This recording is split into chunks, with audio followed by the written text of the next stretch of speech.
Here's how I use email. I've accumulated a dozen different email addresses over the years, so I just forward all of them to Gmail. It takes care of all the spam filtering, and I have that little notifier thing in the tray that pops up whenever I get a new email.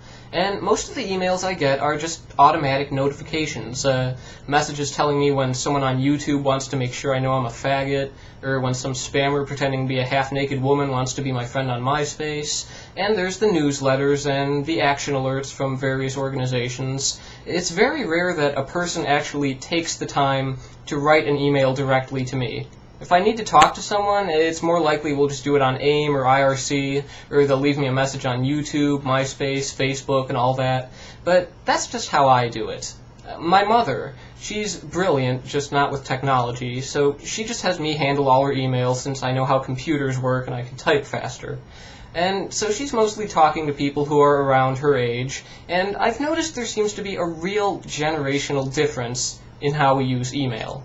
They actually do use email mainly to communicate with each other, but it's not just one-to-one conversations. A lot of the time it's also one-to-many.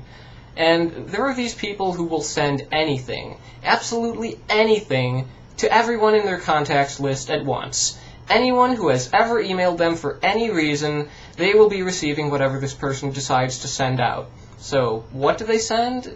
Well, usually it's a forward of a forward of a forward embedded in a forward with dozens of pictures of cats attached to it, or totally inane jokes, or stupid urban legends from 12 years ago. And there are people who will send several of these every day. More than that, they don't know how to use blind carbon copy, the BCC field. So everyone's email address is visible. You get one of these, and now you have all these email addresses of people you don't even know. And now they have your email address, and then they start sending you these forwards too. And my mother has the misfortune of knowing this one guy, let's call him Captain Dumbass. He really stands out in this regard, because if he ever gets your email address, he will send you these attachments of 10 megabyte video files and PowerPoint presentations all the time. There's this one guy who really shouldn't have given Captain Dumbass his email address because he gets email on his phone. Do you know how many hundreds of dollars it costs to receive dozens of large video files on your phone? Captain Dumbass actually got kicked off AOL because he was constantly sending these huge files to hundreds of people. How hard do you have to fail when AOL is the one who's getting rid of you? You'd think this might have clued him in, but if it did, he wouldn't be Captain Dumbass. He just moved on over to Comcast and continued doing this. Fortunately, his computer is currently broken, and he's too stupid to figure out how to fix it. So, if you're one of these people who loves to forward these dumb jokes and boring videos to everyone you know, stop it immediately.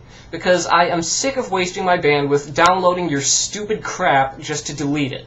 It is the year 2009, and this is not acceptable behavior. So please, get with the program. And beyond all this garbage my mother gets from these idiots, she also gets plenty of automated emails. Because at some stores nowadays, when you're checking out, they'll ask if you want to join some kind of rewards program or sign up for a newsletter with coupons in it or something. And my mother always gives them her email address, and then she gets all these emails from them, and she never reads them because she's not interested. So these emails have a link at the bottom to unsubscribe. For one of them, when you click on it, it takes you to a website where they want you to actually create an account with them so that you can tell them to stop sending you emails. Another one, when you try to unsubscribe, it says, your request will be processed within 10 business days. 10 business days? This is the internet! Don't tell me you actually have some poor guy employed specifically for the purposes of manually going through all of these requests and processing them. How hard is it to just drop a row from a table? You can do this instantly. It should never take 10 days to do that. But the worst offender out of all of these would have to be the government. See, the Illinois Department of Transportation has this program called iPass. It's a way to automatically pay the toll when you use tollways. You sign up for an account with them and transfer funds into it, and they give you a transponder to attach inside your car. And they have these lanes set up on the tollways where instead of stopping to pay the toll, you can just drive right through. Because above the road, they have these devices that communicate with the transponder of any car that passes through and automatically deduct the toll from their account. So we used this for a while. We don't use it anymore. We haven't used it for a couple years now. But last August, we start getting these emails from the Illinois Department of Transportation. And they say, your iPass balance is low. Again, we haven't even used this for years. They've just abruptly decided that our balance is too low. How low is low? Well, they don't tell you. They just want you to add funds.